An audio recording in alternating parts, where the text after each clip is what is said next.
Isang restaurant sa Tagaytay ang aming nakainan na pinangalanang Balay Dako. Sa labas pa lang ay maku-curious ka na kung anong klase o ambience ang meron ito sa loob. Gawa ng maraming halaman ang nakapalibot at dagdagan pa ng preskong hangin.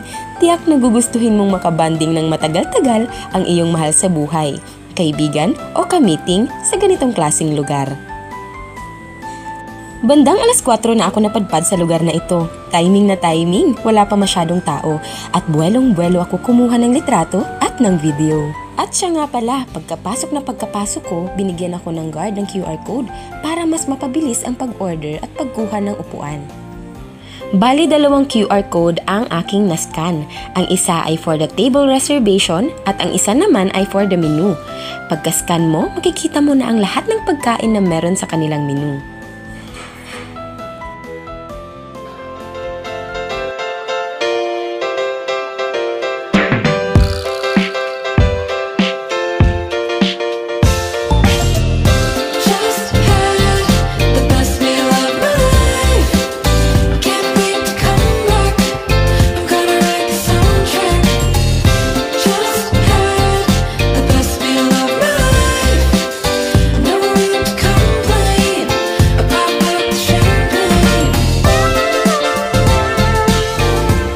May kanya-kanya tayong pagkain na binabalik-balikan sa isang lugar.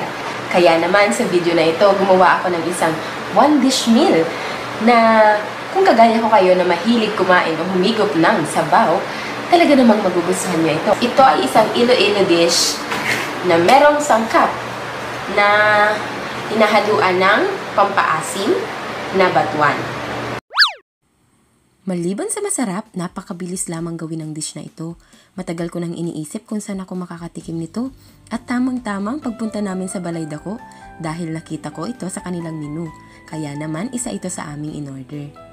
Maraming Pinoy food ang pagpipilian pero dahil nga ako ay gagawa ng content, inabagan ko na din talaga ang reaksyon ng aking kaibigan sa pagkain nito.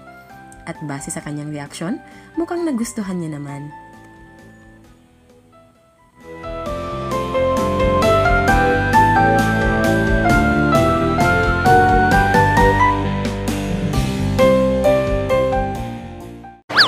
Kung nakakita na kayo ng batuan, ganito po yung itsura niya. Wala po ako yung original na batuan. Meron lamang po akong powder na nabibili sa grocery. Kagaya po nito. At wala din po akong kadyos na nabibili sa market dahil po walang available. Ito po ang ating gagamitin. Black beans. Okay, umpisa na natin ang pagluluto.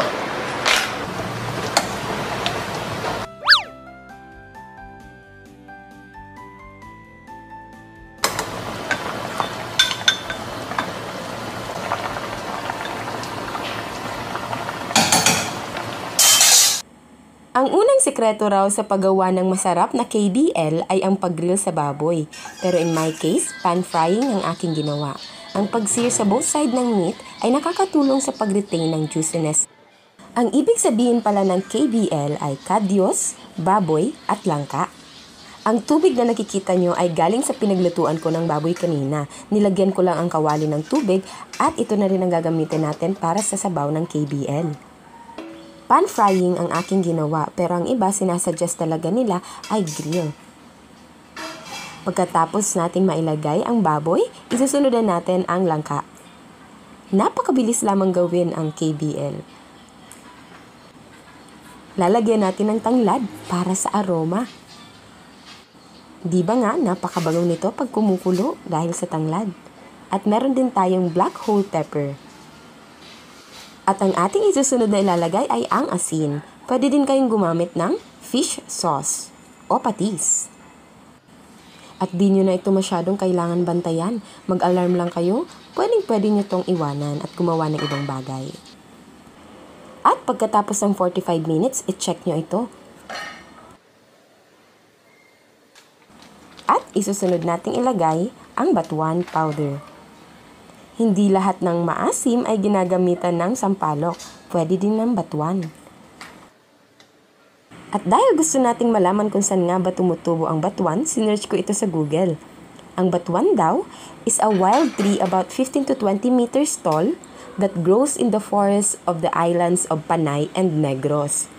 Batuan bears fruits abundantly during the wet season, and mature fruits hang on the main trunk and branches of the tree until harvested. At pinakuluan ko ito ng 30 minutes, sinigurado ko na malambot ang baboy. At syempre, kailangan natin itong itikman. In my case, nagkulang ako ng batuan at nilagyan ko ulit ito.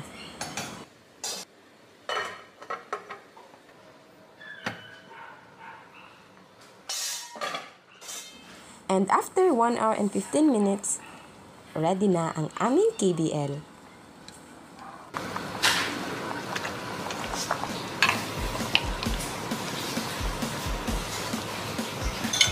And now, let's have a taste. Sarap!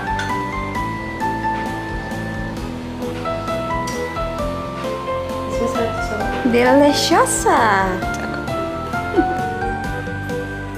Thank you for watching, guys. I hope you like this video. Please don't forget to subscribe and click the notification bell para updated ka sa mga susunod ko pang mga videos.